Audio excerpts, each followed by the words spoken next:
తెలియకుండా ఉండే విషయాన్ని లేకపోతే ఏదో కొంచెం ఎమోషనల్గా ఉన్నప్పుడు లేకపోతే అలా వ్యక్తిగత జీవితాలు ఉన్నప్పుడు ఆ వీడియోలు తీసుకొచ్చి సోషల్ మీడియాలో పెట్టినప్పుడు నిజంగా ఆత్మహత్యలకు పాల్పడుతున్నారు, అవమానాలకు గురవుతున్నారు, ఇలాంటి అనేక ఘటనలు జరుగుతున్నాయి. దీని పట్ల స్పందించి కంప్లైంట్ ఇవ్వడం అనేది నిజంగా కంప్లైంట్ చేస్తే నిజంగా పెట్టిన వాళ్ళది నేరం అవుతుంది. కానీ ఇలా చాలామంది దాన్ని అవమానంగా భావించి ఆత్మహత్యలు చేసుకునే పరిస్థితులు అయితే మనకు కనిపిస్తున్నాయి.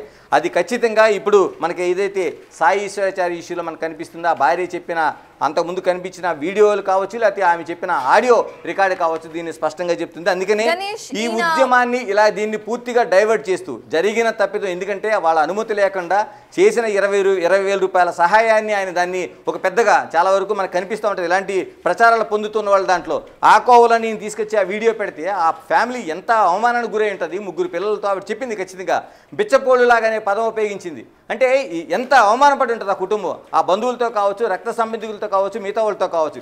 ఇంత అవమానం పడిన తర్వాత దీన్ని ఖచ్చితంగా ఆయన ఈశ్వరాచార్య ఈ విధంగానే తీసుకున్నాడు అనేది మనకు ఖచ్చితంగా చెప్పే అవకాశం ఉంది. దీంట్లోనే ఆయన దాన్ని డైవర్ట్ చేయడం కోసం ఇప్పుడు అప్పటి వరకు జరిగిన దాన్ని ఈ ప్రశ్న అడగడంతో చెప్తున్నాడంటే అంటే దాన్ని తెలివితేటలుగా బీసీ కార్డు అడ్డు పెట్టుకుని చేస్తానంటే మాత్రం బీసీలు ఎవరు ఇంత ఉద్యమం చేస్తున్నాడు ఆయన చెప్పినట్టు బీసీలు ఎవరు తెలివి తక్కువగా ఉండరు. ఇలాంటి డైవర్ట్ చేసే స్కీములకి వాళ్ళు ఎట్టి పరిస్థితుల్లో పడరు.